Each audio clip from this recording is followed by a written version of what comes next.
Alright guys, the Thanksgiving banner is here and I'm actually pretty excited for it because it's going to be bringing back Summer BB and this is going to be round 3 for me trying to be able to get Summer BB, and so I'm particularly excited for it. But just in general, this is a pretty decent banner if you've missed out on any of these limited servants. I'm a little bit upset because I made this post a couple of days ago and I wanted to put 2 guys and 2 girls on it, right? Just to kind of even things out. So it's not too many waifus, but not too many husbandos. And the other 2 guys and girls that I wanted to put on here was Ereshkigal and Hassan. But I was like, if I put Hassan and Ereshkigal on this post, they're just going to get overshadowed by Scotty and Merlin. So what's the point? Let me just have it be a Scotty Merlin poll and see who wins. But I'm so mad because I could have had like the credit, you know, the clout for being like, oh, he predicted 2 of the servants that were going to be on here. Obviously, yeah, I'm pretty miffed about like Scotty not being on here because I really want to try to get Scotty on the NA version. But you know, you win some, you lose some. Being able to go for Summer BB is definitely a W in my book. But before we begin and we start breaking down the banner, if you've not already, make sure you leave a like on the video and you subscribe to the channel for daily FGO content. And also, however, this video is once again sponsored by Loot Cakes. Loot Cakes is going to be sponsoring a $25 gift card giveaway for anybody that goes ahead and signs up using my link down in the description down below. But if you're an existing member, don't worry, you are actually still eligible as long as your max rewards is still active, or if you've ever activated a special offer. But what is Loot Cakes? Well, Loot Cakes allows you to get more virtual goods in your favorite games by sharing game purchase receipts. And by discovering and playing new games recommended based on your preferences, you can earn and win Loot Cakes currency, which is redeemable for gift cards to major gaming platforms and retailers. Basically meaning, you participate with Loot Cakes, you can actually get like Google Play gift cards or like GameStop gift cards, stuff along those lines, just for like kind of making purchases in other games. Also, each week, members can win up to $100 worth of Loot Cakes by watching game trailers, installing games, completing in-game achievements. So basically, they're like, hey, there's this hot new free-to-play game. If you play this, we'll give you some points, and then you can use those points to go ahead and get like gift cards and such.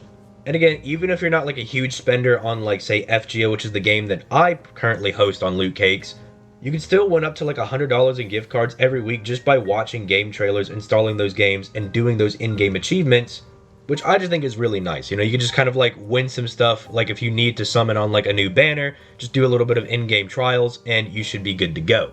Also, just again to say, if you want to be eligible for that $25 gift card giveaway, that's going to be before December 15th, you must have created a Loot Cake account with the invite link and either activated a max rewards, which means linking the email receipts from the game platform, or activated a special offer, which means installing a sponsored game you've never played before, and just kind of like playing it for a little bit and doing some of their achievements. Loot Cakes has been a long time sponsor of the channel and I really like the stuff that they do, and I like the ability for people that are more free to play. They actually have an option now where it's like, okay, well, I'll go play like this other game for like an hour, do some of their challenges, and I could potentially win a couple of gift cards for like, say, the GSSR that's coming up. So I just think it's a very good opportunity. And again, they've been a long time sponsor of the channel, so go check them out. Link down in the description down below. But let's go ahead and start moving on with talking about the banner and should you summon on this banner. Is it worth your Saint Quartz?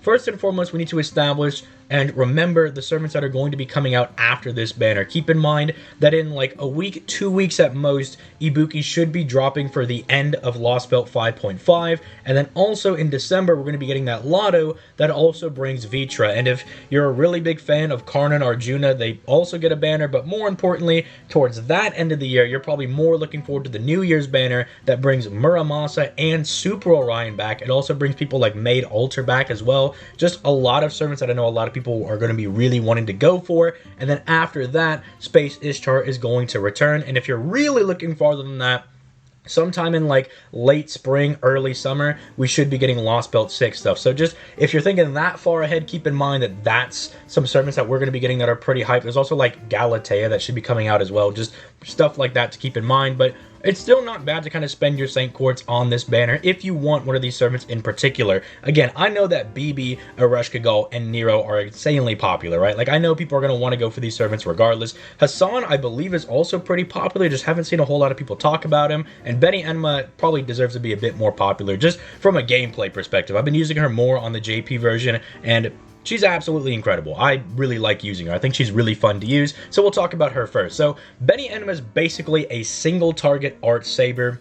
that has a whole host of different abilities. She's got decent survivability, she gives decent buffs to the party, including a battery, and it just hits the enemy with an onslaught of different debuffs. But the thing that's the best about her is that she has kind of this really just solid NP that even though its damage mods are kind of small, she can hit both chaotic and evil enemies. So if you're going up against someone like, say, Ashia Doman or Jalter, they're going to get absolutely obliterated by someone like Benienma. But let's say you're just fighting someone that just only has the evil or just has the chaotic alignment, she'll still do some decent damage to them, and it applies for the entire turn, as you can see right there. So that means that her face cards that follow this, any crits that she might have, are also going to do some really good damage on those characters. So don't sleep on Benienma. I mean, you'd probably crush her because she's very small, but aside from that bad joke, don't sleep on her. She's really, really solid. I can understand if you already have someone like a Saberlot at like NP5, or if you've already got, say, the Dioscuri twins, you might not want Benienma. But if you're lacking in a really strong, just single target art servant in general, and you pulled Castoria during the anniversary, Benienma's not a bad servant to go ahead and go for.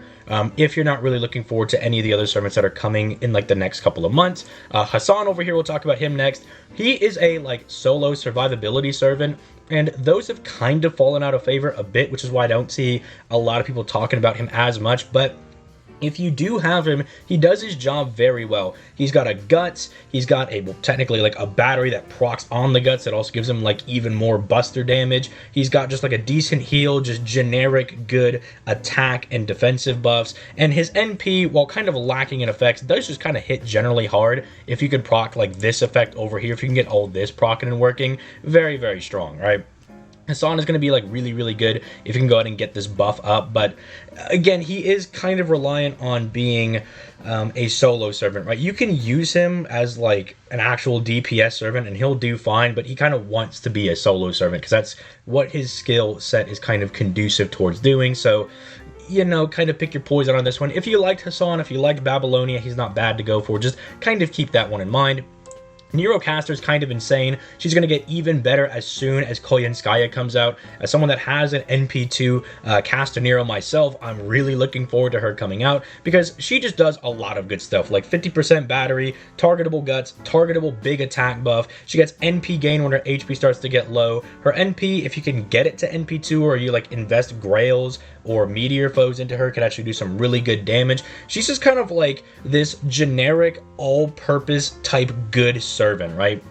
She also has this like unique ability to kind of like alter class advantage, which is also really helpful, right? Like it just makes Nero Caster just generally a really, really good servant. If you pull for her, she's definitely going to do a lot of work for you. If you get her at higher NP copies, she definitely puts in work. I've been using her in some gameplay for the last couple of videos, and I'm definitely really happy with the results that I do be getting from her. But again, keep in mind, mine's NP2, but then again, I also was a pleb that had an NP1 Caster Nero at some point as well, so, you know, once I ascended, you know, I'm living the big life, but I did still use her at NP1 and she put in a lot of work. She's just generally very good because she could pivot off from being like a DPS to a support because this right here is just really insane. A targetable, like, guts with a 50% attack buff is just stupid dummy insane, right? It's really, really good. And then we have Ereshkigal. Ereshkigal, as a lot of people know, is already really, really solid. Again, 50% battery, buster buff, survivability, has the ability to negate buffs being removed off of her, which is really good. Her charisma down here is insane, giving you like NP gain, defense, max HP, all that good stuff. But the real thing is like once her NP gets buffed, once you get this is insane, right? Because I've seen people farm sabers with her, right? And keep in mind, she is a Lancer. She's not supposed to be able to do that.